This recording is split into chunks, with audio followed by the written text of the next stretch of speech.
Good morning बच्चों। मैं आपको व्याकरण मंजूषा के बारे में पढ़ा रही थी और आपने देखा था कि किस तरह से वाक्य हमारे अशुद्ध होते हैं और किन बातों का ध्यान रखने पर हमारे वाक्य अशुद्ध नहीं होंगे।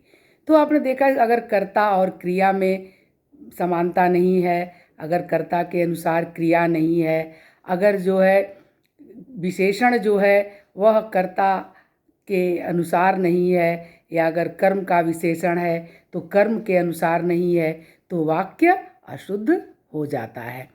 विराम चिन्हों का भी अगर आप गलत प्रयोग करते हैं तो भी वाक्य अशुद्ध हो जाता है। इसके अलावा अगर किसी शब्द को अगर आप बार बार उसकी पुनरावृत्ति करते हैं, उसको रिपीट करते हैं, तब भी वाक्य अशुद्ध हो जाता है। तो बहुत सारी ऐसी बातें हैं जो हमें ध्यान रखना चाहिए। उनको ध्यान रखने के बाद ही हमारे वाक्य शुद्ध रह सकते हैं। इसके अलावा आप मुहावरों का अगर गलत प्रयोग करते हैं, अगर मुहावरों का गलत प्रयोग करते हैं, तब भी हमारा वाक्य अशुद्ध हो जाता है। बहुत सारे बच्चे ये सोचते हैं कि हम समानार्थी शब्द रख दें, जैसे ऊँट के मुंह में जीरा जो मुहावरा है, अगर वो उसकी जगह पे ऊँट की जगह उष्ट्र कर दें तो वाक्य अशुद्ध हो जाएगा। ठीक है, तो बहुत ही ध्यानपूर्वक हमें वाक्यों को शुद्ध रखना पड़ता है। आप उसके अलावा जो प्रश्न होगा, जैसे कि आप जो है मुहावरों का वाक्य प्रयोग, तो मुहावरों के वाक्य प्रयोग में भी आपको ध्यान ये रखना है कि मुहावरे से ही वाक्य बनाना है। बहुत सारे बच्चे मुहावरों के अर्थ से वाक्य बना देते हैं। समझ में आ रहा है? जैसे कि मुहावरा अगर दिया, ऊँट के मुंह में जीरा, अगर ये मुहावरा है, इसे वाक्य बनाना है, तो बहुत सारे जो बच्चे हैं वह जो है जैसे कि बड़े व्यक्तित्व के लिए बहुत छोटी सी बात, तो कहते हैं कि अरे राम जो है वह तो है बहुत बड़ा है और उसके लिए वह बहुत छोटी बात है। ऐसे नहीं, हमें अपनी बात रखनी भी होगी और वह मुहावरा भी उसमें आना चाहिए। ठीक है, जैसे प्रधानमंत्री के लिए बहुत ये छोटी बात है, तो अब उसके लिए आप कह सकते हैं कि अरे उनके लिए तो ऊँट के मुंह में जीरे जैसी बात है। लेकिन अगर आप ऐसे नहीं कह सकते हैं कि सिर्फ आप मुहावरे को गायब कर दें, उसके अर्थ से वाक्य बनाएं, तो हमें बहुत ही ध्यान रखना होता है, तब जाकर हमारे वाक्य शुद्ध हो पाते हैं और मुहावरों का सही प्रयोग भी आपको आना चाहिए। इसके अलावा व्याकरण में जो अपठित गद्यांश है, उसको करते समय आपको ये ध्यान रखना है कि जो भी पैराग्राफ दिया गया है, जो भी अवतरण दिया गया है, उसको पूरे ध्यान से पढ़ें। अगर उसको आप ध्यान से पढ़े बिना, अगर आपने सिर्फ प्रश्न पढ़े और प्रश्न पढ़कर उनके उत्तर लिखे, तो आप उसमें ढूंढते हैं अवतरण में इस प्रश्न का उत्तर कहाँ है। ऐसा नहीं करना चाहिए। आपको पूरे अवतरण को पूरी तरह ध्यानपूर्वक पढ़कर उसको समझकर तब प्रश्न पर आना चाहिए और प्रश्न का उत्तर अपने शब्दों में देना चाहिए। अवतरण से आप सिर्फ आधार ग्रहण करिए कि इसमें ये बात कही गई है और उस बात को अपने शब्दों में कहिए। उसमें से बच्चे छांट कर लिख लेते हैं। ऐसा करने से नंबर आपको अच्छे नहीं मिलेंगे। आपको ध्यान रखना है कि आपको अवतरण को पूरे ध्यान से पढ़ना है, समझना है और उसके बाद प्रश्नों के उत्तर लिखने हैं। ठीक है, इसके अलावा जो है आपके व्याकरण में जो आपके जो भी लेख आते हैं, लेख कहिए, कभी लेख के रूप में उसको कहा जाता है, कभी प्रस्ताव के रूप में कहा जाता है, कभी निबंध के रूप में कहा जाता है। अब इसको भी बच्चे बहुत चलताऊ ढंग से करते हैं। चलताऊ ढंग का मतलब ये होता है कि अरे कुछ भी लिख लिया, ऐसे नहीं, उसमें कुछ नियम है। जैसे सबसे पहले उसकी भूमिका होनी चाहिए। भले आप शीर्षक न दें, पाठ में भूमिका या न लिखें, लेकिन आपको उसका परिचय, यानी जो भी विषय दिया गया है उसका परिचय देना होता है। जैसे मान लीजिए आतंकवाद दे दिया, तो आतंकवाद क्या है, वह कहाँ कहाँ फैला हुआ है, कहाँ पर उसका रूप क्या है, उसके बारे में उसका परिचय आपको पहले भूमिका में देना होगा। उसके बाद विस्तार पे आते हैं।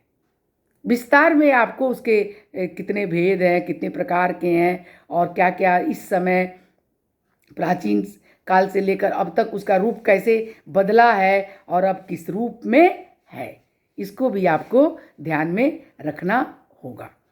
इसके अलावा जो है उसके बाद आप अंत में उपसंहार पर आते हैं। उपसंहार में आप निष्कर्ष देते हैं।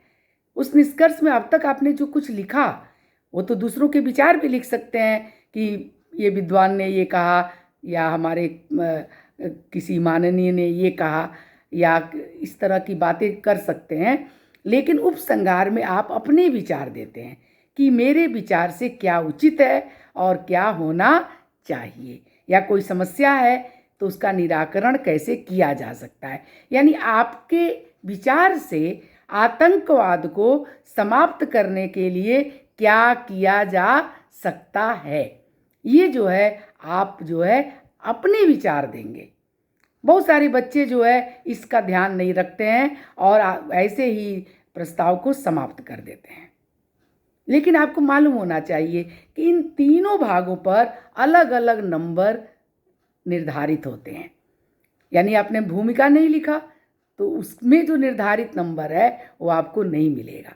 अगर आपने विस्तार कितना भी अच्छा लिखा, आपने कितना भी 400 से शब्द में दिया गया है, आपने 500 शब्द लिख दिया और आपको लगता है कि हमने तो भाई बहुत बड़े अच्छे से लिखा है, लेकिन आपको नंबर कम मिले। क्यों कम मिले? क्योंकि आपने भूमिका लिखी ही नहीं, यानी विषय का परिचय आपने दिया ही नहीं। तो ध्यान रखिए कि हर भाग का प्रस्ताव में जो भूमिका है उस पर भी नंबर है, विस्तार है उस पर भी नंबर है, और उपसंहार पर भी नंबर निर्धारित है। इसलिए तीनों भागों को अच्छे से आपको करना है, ऐसे ही जिस तरह से भी नहीं कर देना है। इसके अलावा आपको कहानी लिखनी आती है, मौलिक कहानी लिखनी आती है, या कोई वाक्य देता है कि इस वाक्य से शुरू करिए, या ऐसे देता है कि इस वाक्य से ख़त्म करिए, तो कहानी मौलिक होनी चाहिए। पढ़ी हुई सुनी हुई कहानी नहीं होनी चाहिए। आप अपनी कहानी लिखेंगे, अपनी कहानी का मतलब अपनी कल्पना के आधार पर या अपने अनुभव के आधार पर एकदम नई चीज होनी चाहिए। इसीलिए उसे कहता है मौलिक। मौलिक मूल शब्द से बना है। मूल शब्द यानी जो आप एकदम नया है, वह कहीं न पढ़ा लिखा गया है न कहीं सुना गया है। तो आप मौलिक कहानी लिखते हैं, तो ये आपको बहुत ध्यान रखना चाहिए। इसके अलावा वाक्य विन्यास पर भी ध्यान रखना चाहिए। अगर वाक्य विन्यास सही नहीं है, अपने वाक्य अशुद्ध लिखा है, अगर आपने उसमें लिंग, वचन, कारक आदि का ध्यान नहीं रखा है, तब भी आपके नंबर कट जाएंगे। क्योंकि ग्रामर है, व्याकरण में बिल्कुल भी क्षमा नहीं किया जा सकता है अगर आप अशुद्ध लिखते हैं तो, और पूरा नंबर कट जाता है। तो आप व्याकरण को पढ़ते समय बहुत ध्यान से देखिए, मुहावरों को पढ़िए। आप बच्चे मुहावरे नहीं पढ़ते हैं, उनको लगता है कि अरे तो ऐसे ही कर लेंगे, ऐसा नहीं है। मुहावरे बहुत ही हमारे जो है धरोहर हैं, और ये प्राचीन काल से पहले गांव में जाएंगे तो बहुत सारे मुहावरे यूं ही अनपढ़ लोग भी बोलते रहते हैं। क्योंकि उनका जो रूप है, उनमें जो रोचकता है और उससे जो आपकी बात में बल पड़ता है वह अनुपम है। अगर आप सामान्य रूप से अपनी कोई बात कहते हैं तो उसका उतना रोचक वो नहीं लगता है जितना आप मुहावरे में उसका प्रयोग करके करते हैं।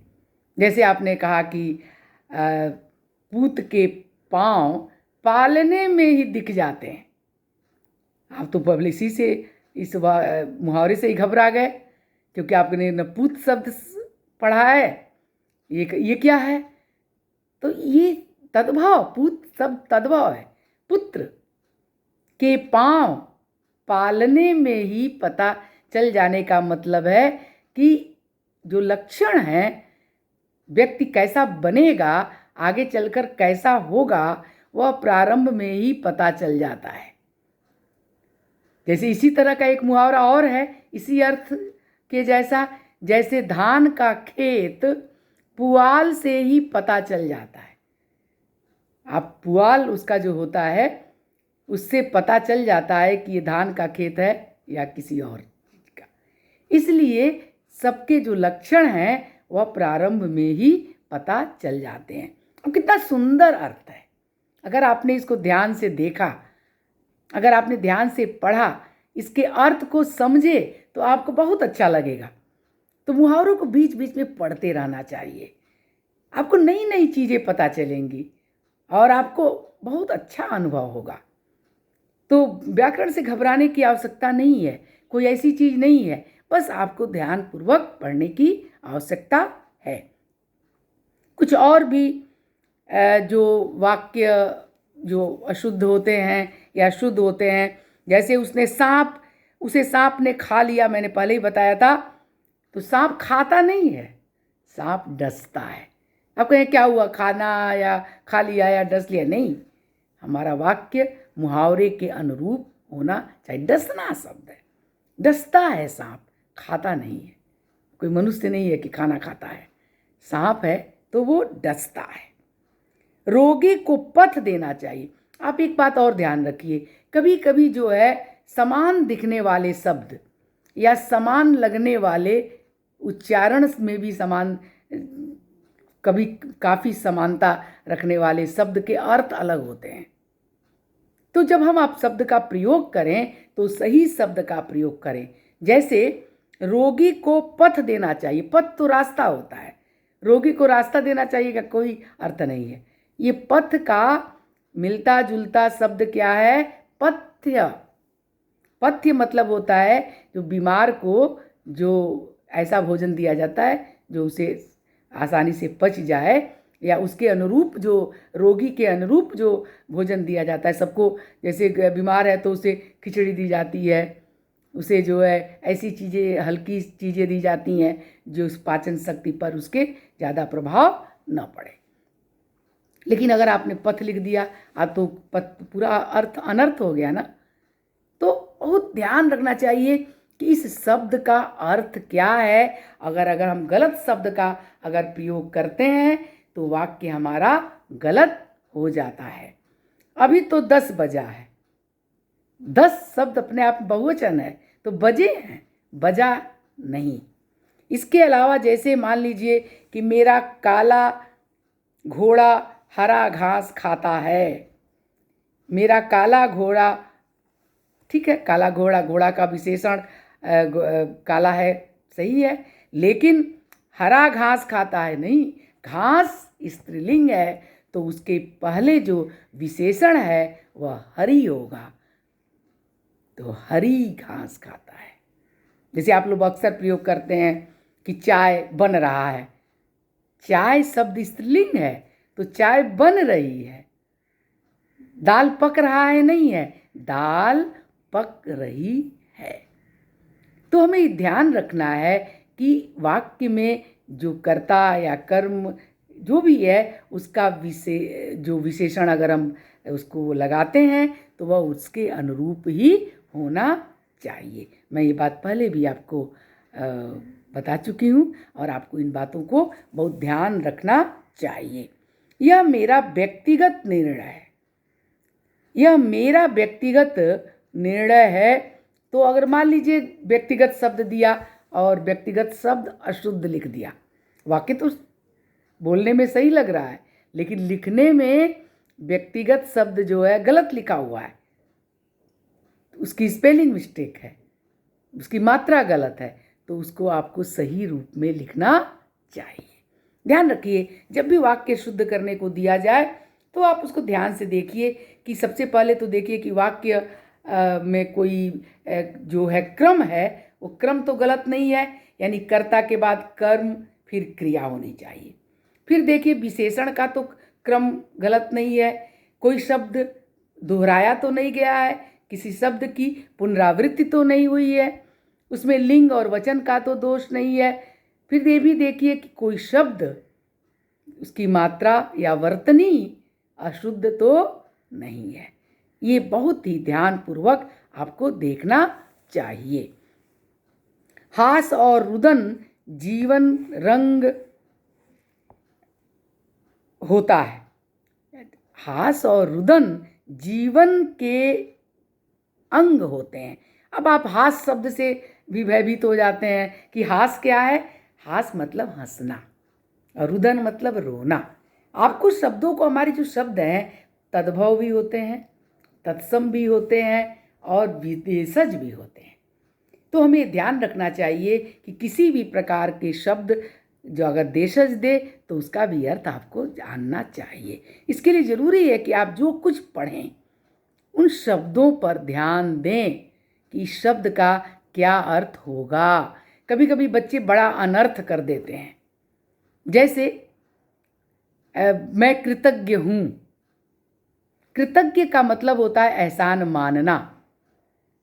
जैसे मान लीजिए आपने प्रधानाचार्य को से छुट्टी मांगी और उन्होंने छुट्टी स्वीकृत कर दी, तो आप उनके आभारी होते हैं और आप ये भी लिखते हैं कि मैं आपके कृतज्ञ भी होते हैं, एहसान मानते हैं। लेकिन बहुत सारे बच्चे लिखते हैं मैं आपका कृतज्ञ हूँ, यानी वो कृतज्ञ का अर्थ नहीं जानते हैं।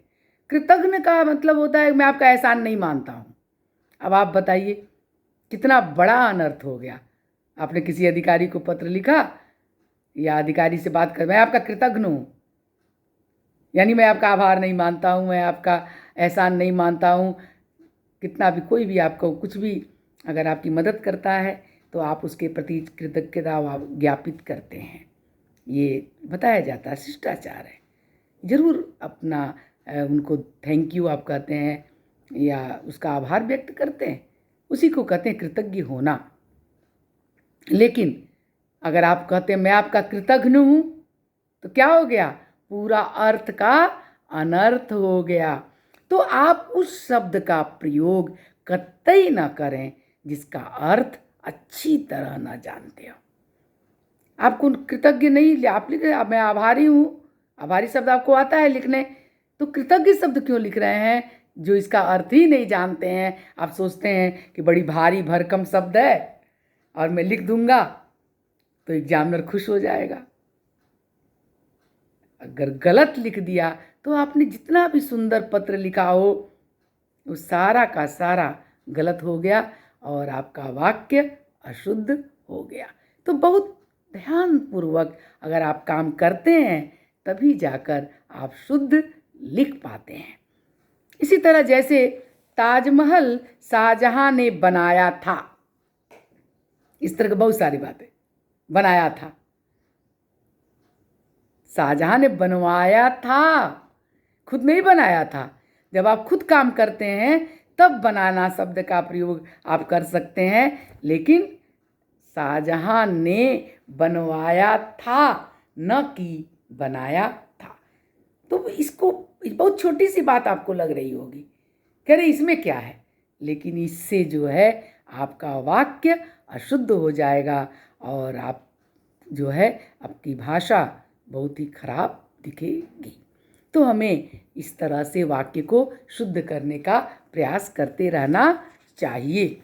इसके अलावा आप देखते हैं कि कमीज तो सिल गया है लेकिन बटन नहीं टका है। कमीज तो सिल गया है, आपको बहुत लगता है कि इसमें तो कुछ गलत ही नहीं है। कमीज जो है वह स्त्रीलिंग है, तो कमीज सिल गई है, ठीक है। लेकिन बटन नहीं टके, बटन एक बटन तो होगा नहीं, कमीज में कई बटन होंगे ना, तो बटन टका कैसे होगा? बटन टके हैं। ये बहुत बारीक गलतियां हैं, बहुत महीन बात है, इसको आपको बहुत ध्यानपूर्वक देखना चाहिए। जैसे यहाँ देवताओं की पूजा होती है, अब देवताओं शब्द तो होता नहीं है, या तो देवों या देवताओं, तो शब्द पर भी हमें ध्यान देना चाहिए। मेरे को अपनी पुस्तक देकर जाना, मैंने पहले कहा था मेरे को, तेरे को, ये शब्द अशुद्ध होते हैं। हमारे व्याकरण की दृष्टि से इस तरह का कोई शब्द नहीं है। मुझे शब्द मेरे को का प्रयोग नहीं किया जाता है। विद्वान पत्नी ने कालिदास को मूर्ख से विद्वान बना दिया। तो सबसे पहले जो आप जान लें कि विद्वान शब्द का स्त्रीलिंग विदुषी होता है, तो अगर स्त्री है तो उसके साथ विद्वान नहीं बल्कि विदुषी शब्द का प्रयोग हम करेंगे। तो विदुषी शब्द यहाँ पर आपको प्रयोग करना चाहिए। विदुषी पत्नी ने कालिदास को मूर्ख से विद्वान बना दिया, न कि विद्वान पत्नी ने। इसके अलावा यह सुनकर मैं अति विस्मय हुआ, अति विस्मय नहीं, या तो मैं विस्मित हुआ या मुझे अति विस्मय हुआ। अति विस्मय एक साथ एक शब्द नहीं बनाएंगे, उसको एक शब्द बनाने पर वह वाक्य अशुद्ध हो जाएगा। इसके अलावा जो है हमको और तुमको और राम को अवश्य जाना है, तो इसको हमें ध्यान रखेंगे कि पुरुष का जब प्रयोग करते हैं तो सबसे पहले उत्तम पुरुष और फिर उसके बाद मध्यम पुरुष और उसके बाद अन्य पुरुष का प्रयोग किया जाता है।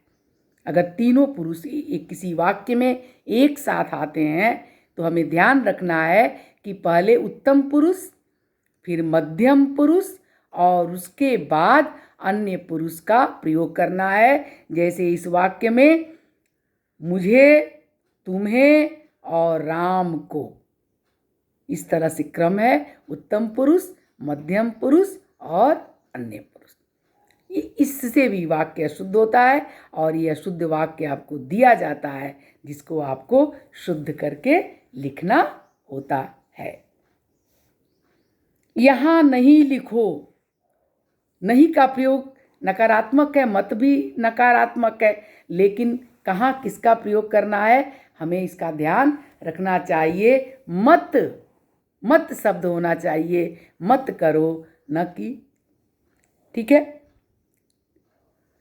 इन सबों ने काम नहीं करा है, करा है क्या होता है, नहीं किया है। उसकी ख्याति सारे देश भर में फैली है, उसकी ख्याति देश भर में नहीं सारे देश में फैली है। रोकर बालक की आंखों से आंसू निकलने लगे। मैंने पहले ही बताया था कि क्रम का ध्यान रखना चाहिए कि रोकर शब्द क्या है, पूर्वकालिक क्रिया है। तो पूर्वकालिक क्रिया का प्रयोग कहाँ होता है, क्रिया से पहले, ठीक है। तो आपको बालक जो रोने लगा और उसकी आंखों से आंसू निकलने लगे। हमें ध्यान रखना चाहिए कि कोई भी वाक्य अगर संयुक्त वाक्य है, सरल वाक्य है या मिश्र वाक्य है, और जो भी वाक्य है उसका अलग प्रयोग होता है। जहाँ जिसकी ज़रूरत है वैसा ही हमें प्रयोग करना चाहिए।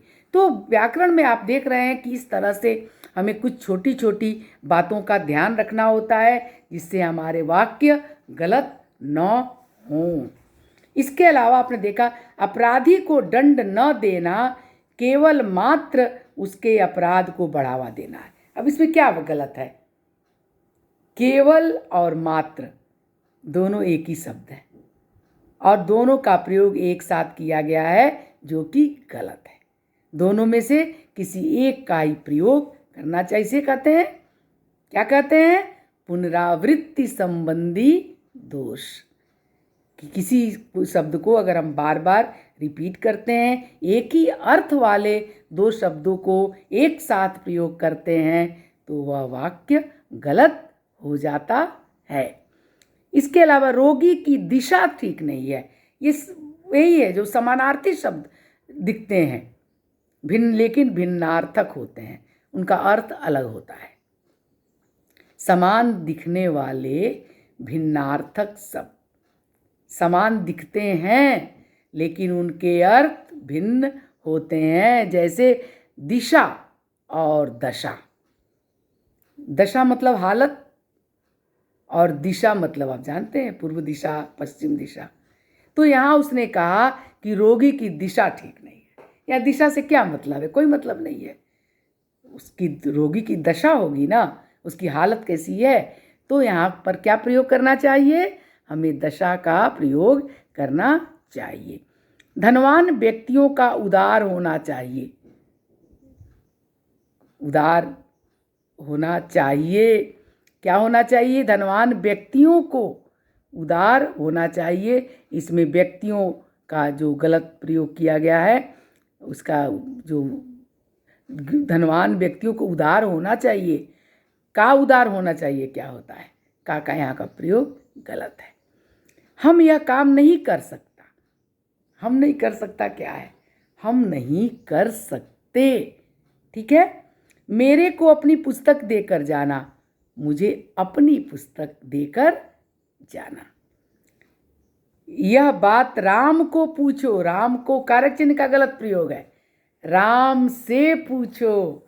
राम को पूछने का कोई मतलब नहीं है। महात्मा बुद्ध की चिंतन सरल व स्वाभाविक थे। स्वाभाविक था, थे नहीं। उसके भाभी जी इन दिनों बीमार है। मैंने बताया था कि जो है सर्वनाम का प्रयोग विशेषण के रूप में किया जाता है तो उसको सार्वनामिक विशेषण करते हैं। तो उसमें कर्ता के अनुरूप होना चाहिए। भाभी जी हैं, स्त्रीलिंग है, तो उनका विशेषण सार्वनामिक विशेषण भी स्त्रीलिंग होना चाहिए। मेरी भाभी जी, मेरा भाभी जी या मेरे भाभी जी यहाँ पर नहीं होगा। इसके अलावा जो है, चोर में बल से दरवाजा तोड़ लिया। बल से यहाँ कारक का गलत प्रयोग है, तो कारक चिन्हों का प्रयोग में भी आपको सावधानी बरतनी चाहिए। चिड़िया बाग में मीठा बोलती है। मीठा नहीं बोलती है, मधुर बोलती है। यहाँ पर मीठा का प्रयोग गलत है। शहीदों का देश हार्दिक कृतज्ञ है। शहीदों के प्रति हार्दिक कृतज्ञता व्यक्त करता है देश। ये होना चाहिए, कृतज्ञ नहीं होना चाहिए। ठीक है। इसके अलावा जो है, हम यह घटना कभी नहीं भूलेगा। हम यह घटना कभी नहीं भूलेंगे। मेरे को वह दृश्य नहीं देखा गया, मुझसे वह दृश्य न देखा गया। पूज्यनीय देशभक्तों को शत शत प्रणाम। में भी ध्यान रखें कि पहले लोग पूज्यनीय लिखते थे और वो गलत नहीं माना जाता था, लेकिन अब वो पूज्यनीय शब्द जो होगा वह नहीं पूजनीय होगा। पूजनीय या पूज्य, या अब ये पूज्यनीय शब्द जो है गलत माना गया है, तो उसको आपको वैसे नहीं रखना चाहिए। याद रहे, धोबी का कुत्ता घर का न बाहर का। आपने देखा कि यहाँ मुहावरे का गलत प्रयोग है। घर का न बाहर का, लेकिन क्या होना चाहिए? घर का न घाट का। मुहावरे का प्रयोग बिल्कुल ही उसी रूप में करना है जिस रूप में उसका अस्तित्व है।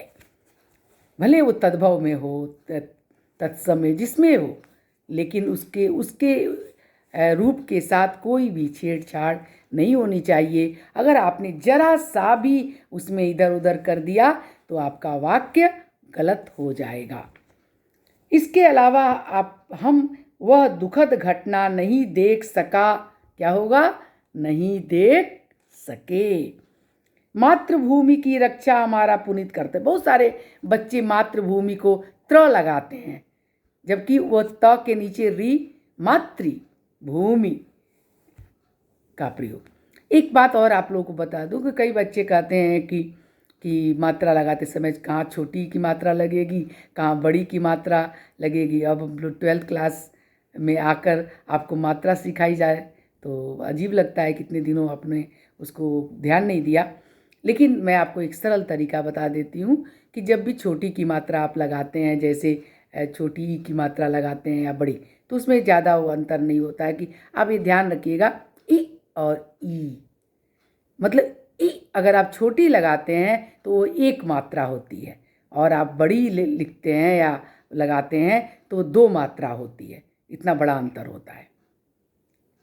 तो ई जल्दी बोल दिया क्योंकि मात्रा उसमें एक ही मात्रा है वो, और ई जब बोलते हैं तो उसमें 2 मात्रा है, तो थोड़ा वक्त ज़्यादा लेता है। तो जब आप कोई भी शब्द बोलते हैं तो पता चल जाता है कि आप अशुद्ध बोलते हैं। जैसे बहुत सारे बच्चे पिता को पीता लिखते हैं, तो आप उसको उच्चारण करके देखिए, पीता, पी मैंने पप बड़ी की मात्रा पर ज़्यादा समय लिया, पीता, तो आपको लग जाएगा गलत है। पिता जो शुद्ध है पिता, यानी एक मात्रा है, छोटी की मात्रा है, तो ये ध्यान रखेंगे। जैसे उ गुड़िया, अबले गुड़िया, जब गुड़िया कहते ग पर ज़्यादा समय लेते हैं, यानी बड़ा ऊ तो ज़्यादा समय लिया तो वो अशुद्ध हो जाता है। तो हमें इन छोटी छोटी बातों को ध्यान में रखना चाहिए, तो हमारा शब्द अशुद्ध नहीं होगा। इसके अलावा जरा सी बात को लेकर तिल का पहाड़ न बनाओ। बहुत सारे बच्चे इसको सही कर देते हैं, लेकिन तिल का मुहावरा क्या है? तिल का ताड़ बनाना। जब ये मुहावरा बना होगा तब ताड़ से ही तुलना की जाती होगी, पहाड़ से नहीं। तिल बहुत छोटी चीज़ है और ताड़ बहुत लंबा पेड़ है, तो तिल का ताड़ बनाना मुहावरा है। अगर आपने ऐसा नहीं किया, अगर आपने जो है जरा सा भी मिस्टेक किया, तिल को पहाड़ बना दिया, तो आपका वाक्य अशुद्ध हो जाएगा और आपको इस पे नंबर नहीं मिलेगा। ठीक है, तो मुहावरों के प्रयोग में हमें बहुत ही सावधानी बरतनी होती है।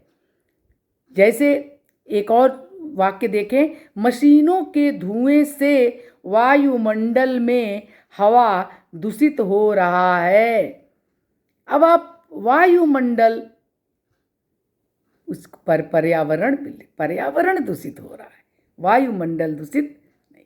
इसी तरह से वाक्यों के बारे में आप ध्यान से करेंगे कि कहाँ शब्द अशुद्ध है, कहाँ वाक्य अशुद्ध है, कहाँ लिंग दोष है, कहाँ वचन दोष है। तो इसके लिए बहुत ज़रूरी है, बहुत ध्यान पूर्वक वाक्य को देखें।